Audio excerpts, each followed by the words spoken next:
Hello everyone, I'm MVL and welcome to my video game pickups for November 2020. As per usual, gameplay footage included for every game on this list. But first up, I picked up the NeoGeo Mini. Now this thing is pretty cool, it looks awesome for display, there's the controls on the front of it as well. This thing also has HDMI out so you can play it on your TV. Looks pretty cool, I will say for the price, this thing is very reasonable and it's a lot of fun as well. And I also picked up the NeoGeo Mini controller. Now one thing I will say is they have moved around the buttons on this thing, but you know, it is what it is. So there you go, the NeoGeo Mini. I've done an unboxing for this which you can check out on my channel so you can see it in action. Pretty cool stuff, the NeoGeo Mini. And first up we have Festas Quest for the NES. This is an adventure game. After the entire city is taken by an alien UFO, Festa takes to action, and the quest begins. For starters, Festa takes on all manner of monsters, including slime replicators, skeeters, globules, and giant scorpions, and giant alien bosses as well. But fortunately for Festa, it's a family affair, and if you can find a way to Fing, help is right at hand. And if you are in trouble, you can ring Lurch. He'll give those aliens trouble with a capital L. The fate of the whole city is in your hands, and the aliens have saved the worst for last. That's Festas Quest on the NES. Next up we have Double Dragon for the Game Boy. This is a Japanese copy of the game, and I pretty much picked this up because of the awesome label artwork. Check this out, compared to the original, it looks absolutely fantastic. This is a beat-em-up game. Double Dragon for the Game Boy lets you get into the action wherever you go. All of the fast-paced ninja fighting from the NES now goes as far as your imagination can take it. So help Billy fight his way through the slums, factories, and wooden outskirts of the city to rescue his girlfriend, Marion, who has been kidnapped by the mysterious Shadow Boss's deadly black warriors. GamePro magazine says it's one of the most popular home video games of all time. That's Double Dragon on the Game Boy. And next up we have Game Boy Gallery for the Game Boy.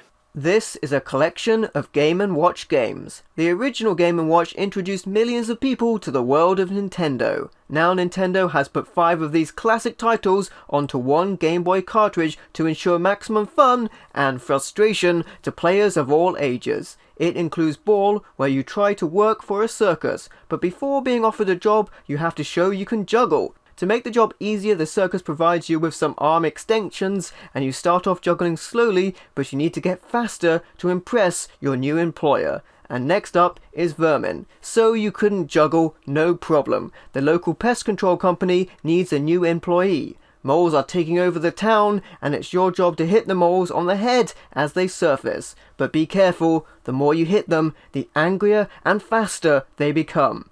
And next up is Flagman. So the previous job got under your feet, so you try something more memorable. You are working at the local boating lake, and your job is to hold up flags to let people know their time is up. Now the holidays have started and the lake is filling up. And next up is Manhole. Having left the boating lake, you take a job with the local council. All the manhole covers have been stolen, and it's your job to block the manholes yourself, so the public are not injured. The rush hour has started, and the flow of pedestrians is increasing all the time. And finally we have Cement Factory. You have now had 4 jobs. This is your last chance. You get a job on a building site. Unfortunately, the automatic cement mixers are not working, and the lorries are waiting for cement. Your job is to control the mixers manually. As the cement falls, you must flick the switches and send the cement down the chutes and into the lorries. But be quick though, the next bag of cement is on the way. That's the Game Boy Gallery, 5 games in 1 on the Game Boy.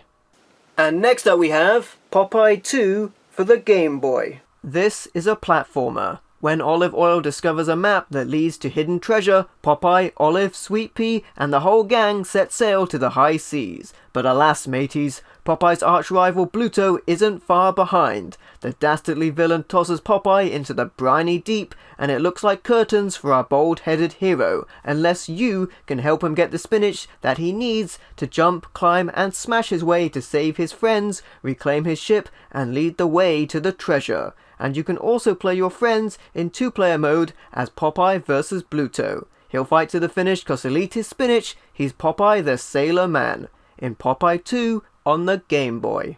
And next up we have Tetris II for the Game Boy. This is a puzzle game. The mesmerizing fun of Tetris returns, and the challenge escalates to new heights. Test your dexterity, tease your brain, and rack up points with Tetris II. Your split-second decisions lead you to a new dimension in puzzle-solving action. In this game, you line up 3 blocks of the same shade, and whoosh, they explode. Through 30 levels of brain-teasing fun, that also includes a 2-player action mode as well. It's a tougher Tetris with more shapes, more levels, and more special ways to win big. So if you love the international game sensation Tetris, you'll be wild for the newest dimension in puzzle fun, Tetris II. Be a puzzle prodigy in Tetris II on the Game Boy. And next up we have The Humans for the Game Boy. This is a puzzle platform game. The Neanderthals are up to their ears in hot lava, and you're their only hope. Can you teach them to throw? Rocks, spears, and torches are preferred. Smart ones can even learn to pick up ropes and roll wheels. And you can also stack humans in your favour. But don't let them play with witch doctors, dinosaurs, or lizards in love. Keep cool and keep the tribe alive in The Humans on the Game Boy. Next up we have Gecko for the Game Boy Color.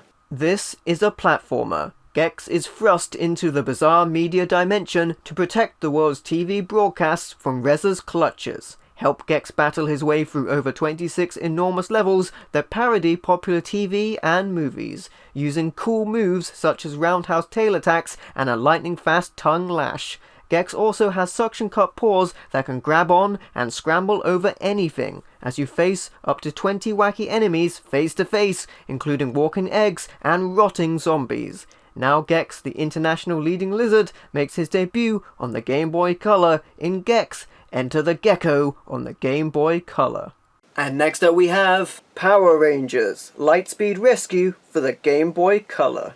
This is a platformer. Get ready to save the world, Power Rangers style. As a member of the elite Lightspeed Rescue team, players rescue people from monsters, earn awesome power-ups, and even take control of a giant Megazord. There are over 20 levels of gameplay inspired by the Power Rangers Lightspeed Rescue TV show, with multiple game modes including Rescue, Battle, and Megazord games. And there are also huge boss battles with monsters from the TV show, including Diabolico, Megamavor, and others. Power Rangers, it's time to get rescue ready in Power Rangers Lightspeed Rescue on the Game Boy Color.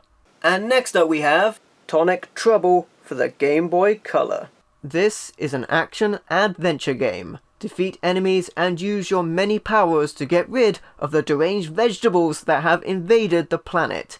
It's wild and crazy fun, and now it's on your Game Boy. So play as Ed, the craziest hero in the universe, in Tonic Trouble on the Game Boy. Next up we have Crash Bandicoot XS for the Game Boy Advance. This is a platformer, and is also known as Crash Bandicoot The Huge Adventure overseas. Dr. Neo Cortex has now shrunk the entire world, along with Crash and Coco, to the size of a Wumpa fruit. The endless battle with Dr. Neo Cortex has just gotten bigger. This game promises classic Crash with all his signature moves, plus new characteristics, through new worlds in 6 major locations with over 20 levels to explore within the Crash universe. And there's hours of gameplay with single player, story mode, time trial mode, and gem collecting modes as well. It's Big Trouble in Little Planet in Crash Bandicoot XS on the Game Boy Advance. Next up we have the Silent Hill Collection for the Xbox 360. This is a collection of survival horror games. It includes Silent Hill 2, Inner Fears, and Silent Hill 3. You get 2 of the most terrifying games ever in remastered HD with Silent Hill 2 and Silent Hill 3. Now this release did get criticism when it came out, partly because they'd re-recorded audio dialogue and also because of the new graphical enhancements that I think took away from the feel of the original games. The fog, for example, is rendered completely differently to how it was on the PS2 version, and as such, it is much more see-through, whereas I thought part of the horror in the original games was the limited visibility and the fear of what hides in the unknown. Also, many background details that were previously hidden and obscured in the previous versions that may not have originally been intended to be seen as well are fully visible in this new version.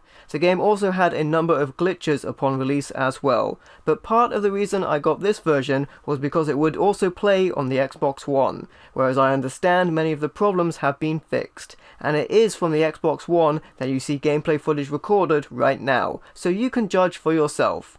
One welcome addition to the game, I will say, is the widescreen support, and despite all of those quirks, these are still great games. And this is survival horror at its best in the Silent Hill collection on the Xbox 360. And finally we have Streets of Rage 4 from Limited Run Games. This came with a soundtrack selection CD, which was included at no extra cost after I ordered it, which was pretty awesome. And I also picked up Streets of Rage 4 from Signiture Edition Games as well. This came in an absolutely gigantic box full of extras, including a soundtrack CD and tons of good stuff in there as well. I did an unboxing for these, which you can check out on my channel, and these are absolutely awesome. This is a beat-em-up game. 26 years later, the legendary series Streets of Rage is finally back with a brand new episode, with lush hand-drawn animations, new combat abilities, and fresh tracks from an amazing team of composers. Streets of Rage 4 is a masterful return of the classic action series fans adore. This game features online multiplayer and supports up to 4 players locally, and has 17 playable characters to choose from, including 12 in pixel art. The game has beautiful hand-drawn animated graphics and classic gameplay enhanced with brand new mechanics. There are also 12 unique stages and new game modes to enjoy. This is the comeback of the legendary Streets of Rage series in Streets of Rage 4 on the PlayStation 4. And that's it, those are all of my video game pickups for November 2020. If you like the video, please leave a like or a comment to let me know what you think, and don't forget to subscribe for more awesome content. And if you'd like to, you can also support me through Patreon or YouTube channel membership. Thank you for watching, I've been MVL, and I will catch you next time.